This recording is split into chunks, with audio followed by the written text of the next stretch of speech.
Pernah ada satu orang Bapak Ibu sekalian namanya Rukana. Rukana ini pegulat di Mekah ya.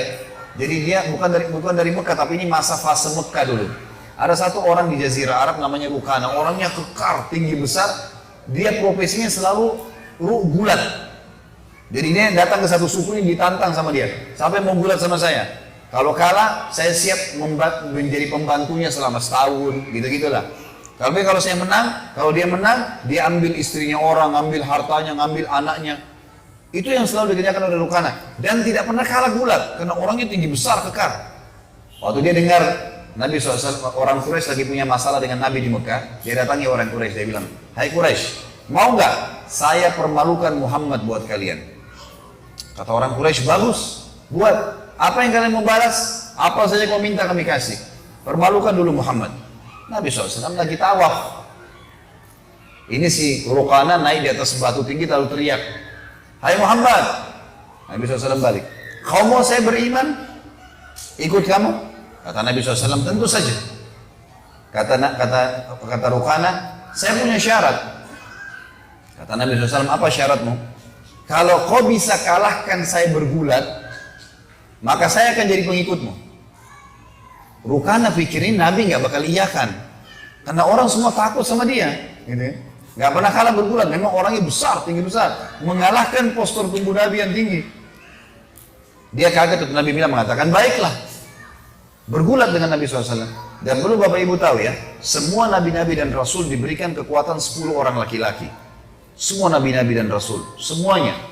Jadi mereka memang untuk membela agama Allah dikasih kekuatan 10 orang laki-laki. Nabi SAW gulat sama Rukana, beberapa gelakan, gulat ini agak sulit ya.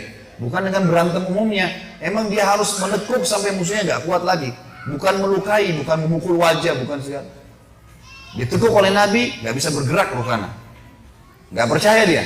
Saya mau tantang lagi, 2 kali, 3 kali, sampai 10 kali Nabi kalahin dia.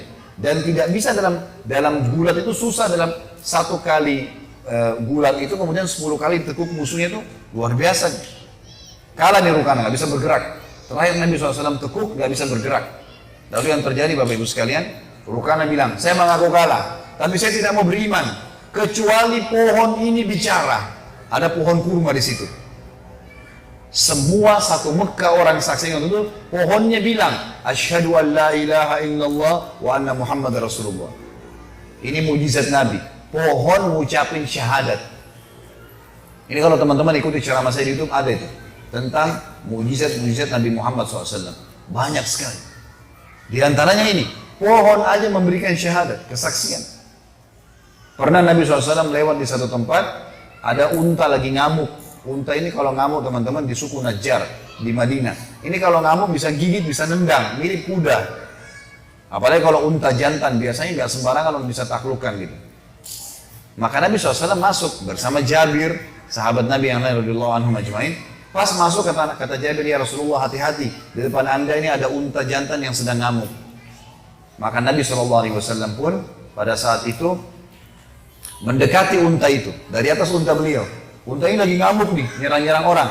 Kata Nabi SAW, "Ta'al," dipanggil, "kesini kamu." Unta itu. Tiba-tiba unta itu orang semua saksikan, waktu lihat Nabi diam. Kemudian mulutnya diturunkan ke tanah, lalu diseret sama dia sampai di hadapan Nabi. Unta ini diseret sampai di mulutnya sampai di depan Nabi sebagai bentuk kehinaan. Lalu unta itu kata Nabi, "Angkat kepalamu." Diangkat kepalanya. Lalu Nabi bilang, "Mana tali kekangannya?" Diambil tali kekangan, diikatlah.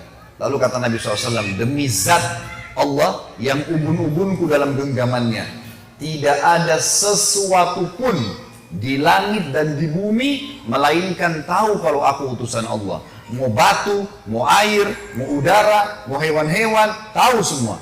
Tidak ada sesuatu pun, bisa benda mati, bisa benda hidup dalam mata manusia, di langit dan di bumi, kecuali tahu aku adalah utusan Allah, kecuali pembangkang dari jin dan manusia. Yang lain semua ini beriman sama Allah, gak ada yang tidak tahu itu adalah Rasulullah, gitu ya.